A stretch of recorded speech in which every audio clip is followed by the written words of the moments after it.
doing finals for everybody here. So starting off on the camera right position for Harry Kane's position here for his interview here at 2:30. So final shot and audio levels and framing for this position.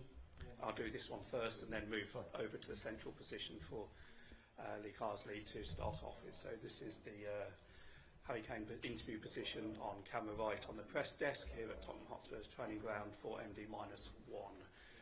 If everyone's happy with that audio level and that framing shot, with that I'll move over to the central position.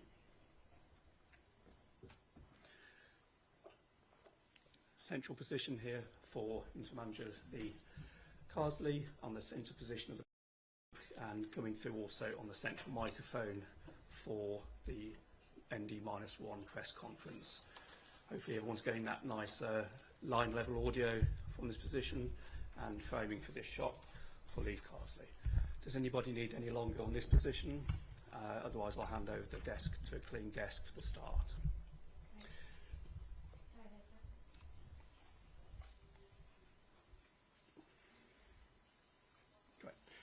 You're also getting a third audio off camera. This is Andy's position here for moderating the conference. This is off camera, but audio only, picking up on this microphone.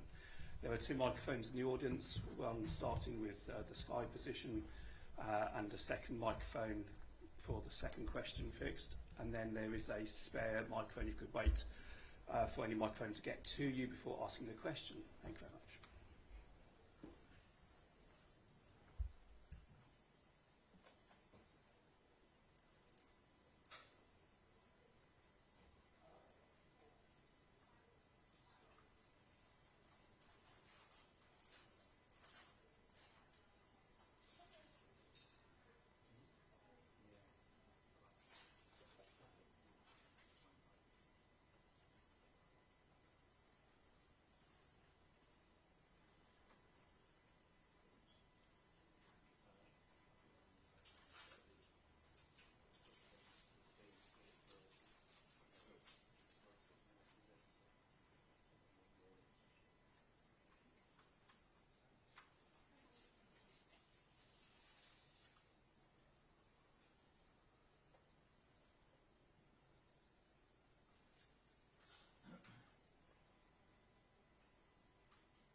One note that there is interviews happening straight after the press conference in this room, so fairly quickly we'll have to go into a silent position for those interviews that last no more than 15 minutes.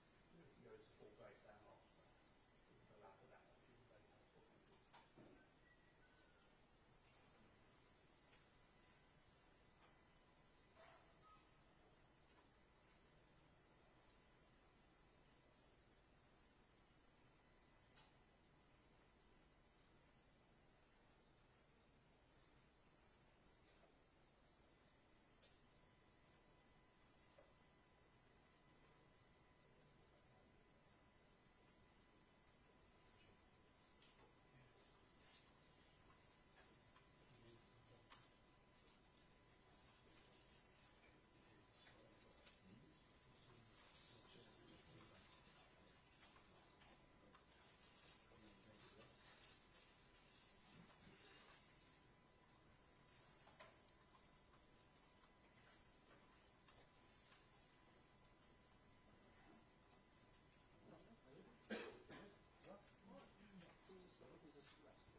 Okay, good afternoon everyone and welcome to Tottenham Hotspur's training ground for this media conference ahead of tomorrow's Uefa Nations League fixture with Finland at Wembley. Joined by Lee Carsley and also Harry Kane, who, as you know, is set to win his 100th cap tomorrow night. Housekeeping, the usual maximum 3 questions per person during the first round. If we do have time, we'll come back to you. Rob, do you want to get us underway? Good to see you, Lee. If you don't mind, we'll change the normal format a little bit and start with the man on your left, because it's a heck of an achievement. Harry, congratulations. Thank you. Look, I know the statistics matter to you, and I know how aware you are of the history of all of this. Just how special a landmark is it? No, it's really special. I think, like I always say, I think sometimes it's hard to really sink in whilst you're still playing and whilst these moments come. And I spoke about that previously with some of the goal-scoring records. But no, this is one I'm extremely proud of. I think it shows great consistency over a long period of time. I think when you look at some of the other players who have achieved it, some of our greatest ever players. So something I'm really excited for. I have my family there to, enjoy the moment as well. And I think for sure a moment when I'm retired that I'll probably look back on with immense pride. But I'm excited. I'm excited for the game. I'm excited to be back at Wembley, and I just hope it can be a special night all round with a win and hopefully a goal as well. How many more caps can you win? How many more goals do you want to score? Do you set yourself targets like that? I know you have done in the past. Have you set one after this? I think, I feel in really good shape. I feel both physically and mentally, at a peak in my career. And I think, just watching other players, like watching Ronaldo score his 901st goal yesterday and seeing him compete at, I think, 38 or 39 years old, just inspires me to play for as long as possible. I love this game. I love representing England more than anything. And I don't want it to end anytime soon. So, for me personally now, it's just about continuing to improve and be consistent, and both in an England shirt and at club level. And that's what I'd always do. And, who knows, how many caps I can get or how many goals I can get. But, I'm hungry for more, and, I'm determined to keep pushing the boundaries. Lee, I've got to ask you about the man on your left, because it's an extraordinary achievement. But anyone who has ambitions to manage England knows just how important he is. Yeah. That has his backing and his ability in his goal scoring on the pitch as well. Yeah, definitely. I mean, I've only worked with him now for I think it's 7 days, but straight away you can see how motivated he is, how committed he is, how much of a good example he is around the players. Every single session, he's the first out. And to have that kind of example for the younger players coming through is testament to him and his motivation. We spoke on the phone when I was confirmed for the job, and you could tell straight away how motivated he was to win a major tournament with England, which is brilliant for whoever comes in. Thanks. Hi Lee. It will be your first time leading the England senior side out at Wembley tomorrow. How much of a special moment will that be, and is it something you've thought about? Yeah, it's not something I've thought about until recently. I think it was a really proud moment the other day. To be on the sideline and another great night hopefully for the players on Tuesday night. Really looking forward to the game. We've had another couple of good sessions in between the last match, so I'm excited by it. We'll make 2 or 3 changes, freshen the team up a little bit. But what I've noticed with this group is how motivated they are to do well, and you should really look forward to playing at home, especially at Wembley, on a pitch like that, in a venue like that. So, looking forward to the game.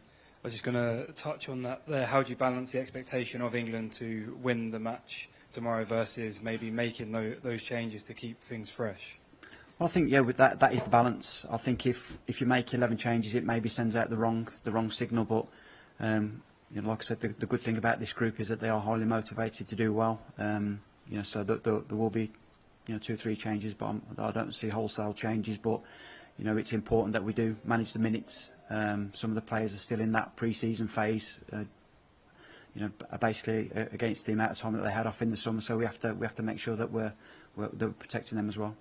And a question for Harry. Congratulations on the 100th cap for tomorrow. I know he sat next to you and you said it's only been 7 days, but how has it been working with Lee over this past week? No, it's been really good. I think there's been a new energy into the place, especially obviously after the the disappointing end to the summer, and yeah, it's been great to work with the boss so far, and he's brought his ideas and his freedom in how he wants us to play. So yeah, I think the lads have enjoyed it. You know, we've got a good mixture of experience and youth in the team, and you're seeing, you know, the excited faces of some of the new players, and yeah, you know, we're looking forward to another game tomorrow night. I thought we had a really good game against Ireland a couple of days ago. It was a game that could have easily been a tricky one, but to be as comfortable as we was, I think shows, you know, a good set in stone. And now I think going into tomorrow's game at home, you know, we're really excited to go out there and express ourselves.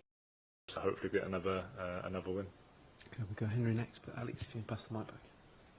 Henry, you go. Hi, Lee. Harry, congratulations. Quick question for Lee. First, good luck tomorrow.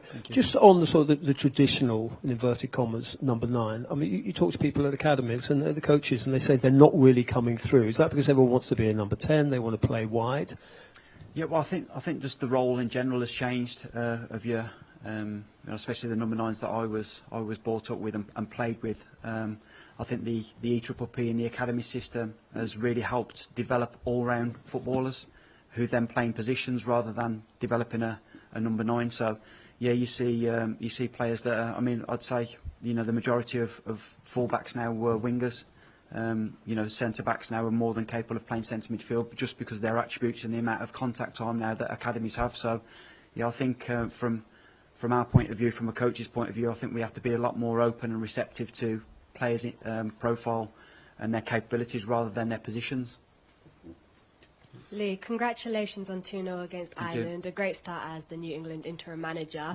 Your decision of bringing in Jack Grealish into the squad has paid off quickly. He scored a goal against Ireland already. Yeah. What are some other changes that you are going to be implementing to hopefully secure success against Finland? Well, I think we, you know, we have to be mindful that I think we've had 6 sessions now in total. So there's one or two things that we've adjusted and tried to implement. But I think we spoke about this in a while back in the first press conference, that there was a lot of good things happening already. You know, we've just tried to make a few adjustments as opposed to wholesale changes. And the most positive thing about it is that the players are open to trying something different, or maybe being a bit more risky in certain areas. So hopefully we can continue that. We've got total belief that they can do it. We try not to ask players doing it to do anything that we don't think they're capable of and put them in a position where they're going to fail. So hopefully we can show people on Tuesday again that we're moving forward. And from tactics to mindset, what have you learned from leading the under-21s to championships that you're going to be implementing into the senior team? I think there's definitely a lot of similarities. I think regardless of tactics or game plans, I think from a mentality point of view, players have to know that you believe in them, that you care for them, that you want them to do well, that you're supporting them, and ultimately, I think if you can create that environment, that hopefully you're gonna see performances. So that's what we're trying to do. And in your first press conference for England, you said, really confident in the job that I can do. You've made a strong impression. If you get another win against Finland and you are granted the opportunity, would you like to stay on as England's manager? I think it's been quite clear that I'm doing the three camps. You know, I'm really happy with that. You know, if it changes, also I'm happy with that. I'm very privileged in the position that I'm in terms of the head coach for the under-21s. I've enjoyed it so far. You know, I'm having to focus really, you know, 100% every day on just doing a good job on that day rather than looking too far ahead. So, but yeah, if you know, the most important thing is the team as opposed to the coaches. They should be the ones that are in the spotlight and getting the attention. Thanks. Hi Lee, just looking at the pathway that the FA brought in, not just for players like Harry, because I'll ask you in a second about your experiences for the pathway, but as a coach, how has it benefited the team, having the lads coming through the same pathway, having the same similar sort of experiences? How's that benefited you as well, personally as a coach? I think it's had a lot of benefits. I think we should also we talk about the DNA, which is obviously the way that we want to play and the way that we want to coach. But the jobs that the academies are doing as well is makes our job a lot easier. The players are coming in at such a high level, and the competitions for places to get into squads and stay in squads. That's why you can see that players are moving through the pathway quite smoothly. So when you lose a player that goes up to a higher age group, the next one comes in, and it's almost a seamless transition. A big thing about the DNA as well is the England experience. We spoke about it before in terms of 80% of our players are dual nationality, so they have options. It's not just England that they can play for. So, you know, when a player comes into St George, first experience in an England shirt, that you enjoy the experience, that you feel rated, you feel cared for, is just as important as the sessions that the coaches put on. And Harry, obviously 100 caps, congratulations. But can you think back to when you started your pathway, under 17s, I think it was when you first started? Yeah, under 17s. I played under 17s, under 19s, under 20s, under 21s, and were great, learning curves for me.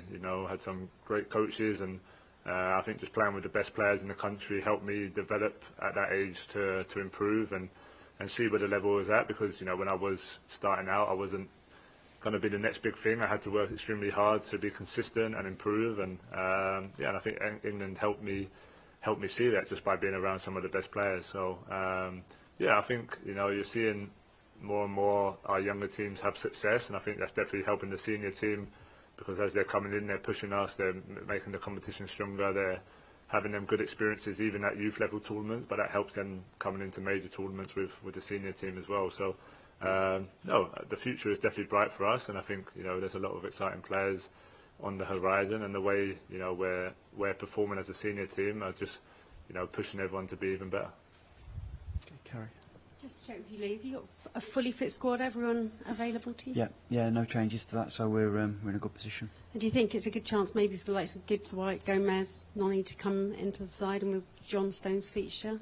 Well, I think they've all got a chance of playing. I think the level that the players have trained at puts everyone in the chance of getting minutes or starting the game. So we've been very fortunate this week that having lost the three lads quite early, that we were lucky to keep everyone else fit and ready for action.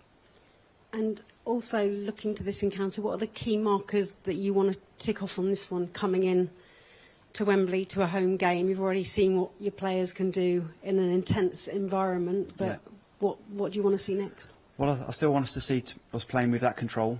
I think it's important that we're exciting to watch. I think when fans come watch England play at home, they expect attacking football, they expect chances to be created, and to play with the tempo, and us be on the ball.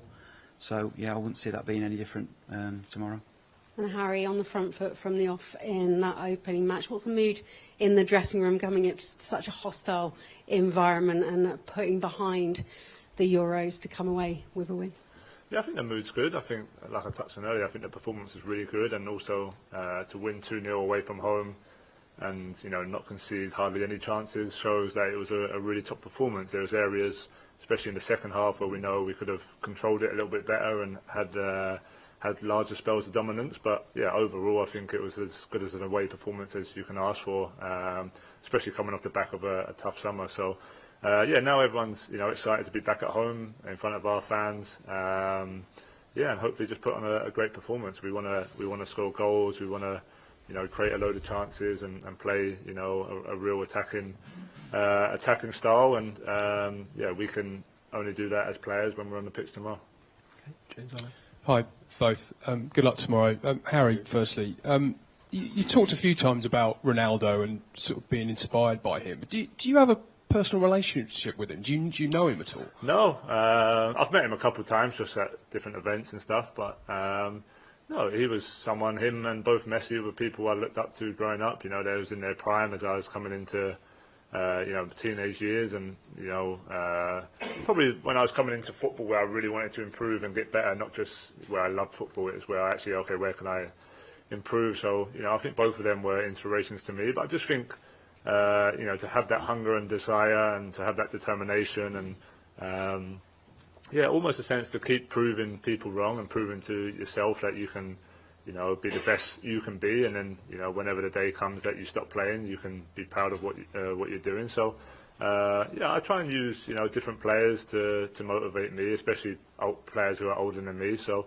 like I touched on, to score over 900 goals in your career is something an exceptional record, and to play until the age he is really inspiring. And I think that just helps me and motivates me to know that I've got many more years ahead at the highest level. A lot of players, when they get older, they drop deeper, but it's the fact that he's still playing as a 9 at his age, is that particularly sort of inspiring to you? Yeah, I think it depends on circumstance. I think it depends on managers and different systems and where you find yourself. I think as a player, personally, I've always been someone who can play high or drop deep. I feel like, I've got enough all-round game to be effective in both areas. So, I think a lot of that depends on, the manager you're playing under and the personnel you're playing with. But, for me personally, it's just about, being better, with Bayern with the new coach now, a lot of high intensity pressing, a lot of high pressure situations without the ball especially, which is helping me improve. And it's similar here with England. It's all about intensity. I feel like football in general is just becoming more and more that type of style where you've got a lot of man-for-man pressure and a lot of 1v1 battles on the pitch. And it's something that you have to be able to cope with because it's probably only going to get more physical and more tough as the years go on. Thank you. And Lee, you played some really good stuff against Ireland, and obviously there was a sort of conversation around the negativity of the team and maybe they're a bit too conservative before you took over. So do you feel a sense of responsibility to entertain? Is that kind of part of your job? No, I don't think so. No, I think I like watching attacking football. I like coaching it. I think I made a decision when I started coaching. That's how I wanted my teams to play, try and outscore the opposition, regardless of the state of the game.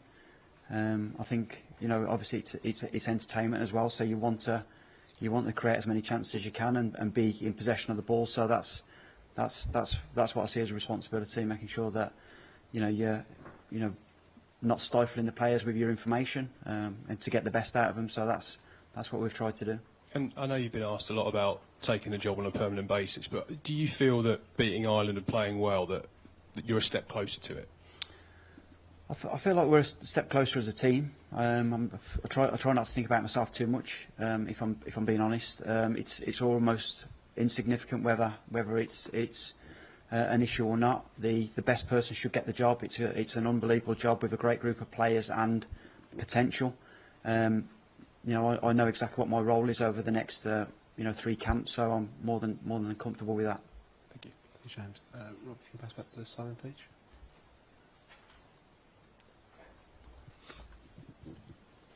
There's a question to both. Obviously, we're going to be celebrating his achievements tomorrow, but we're also going to mark the tribute to Sven. Yeah. So, as a coach, can you just talk about him and his legacy, and for Harry as a fan, I guess growing up, your memories of Sven?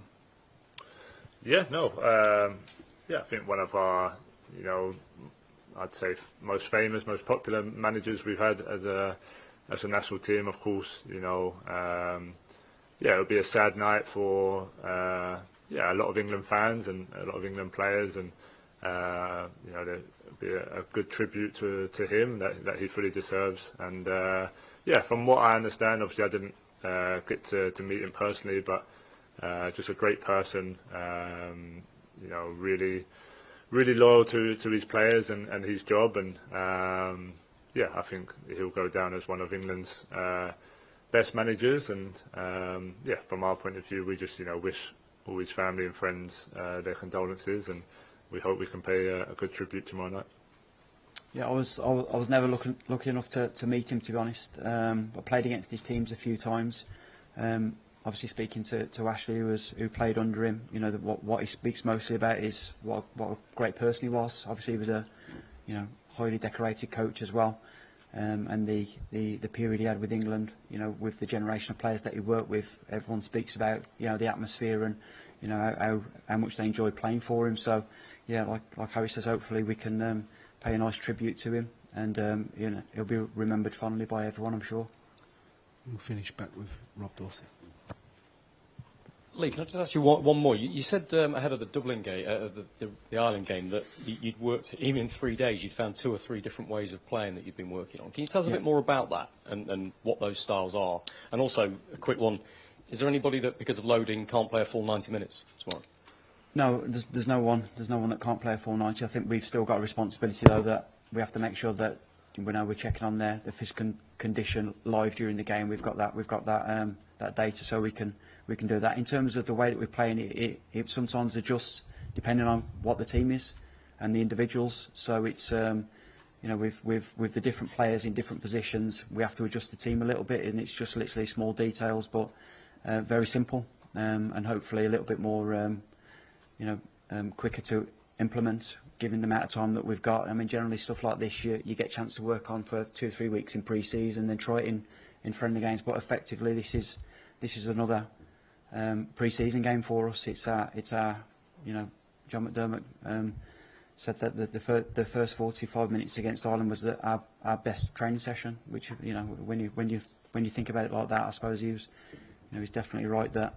We expect so much, and this will be the first time this team's played together. Obviously, the players have played in 3 and 4s together, so we don't try and give them too much information, but just 2 or 3 concepts in different areas of the pitch that hopefully will be effective. Okay, we'll conclude it there. Thanks for your time. Thank you.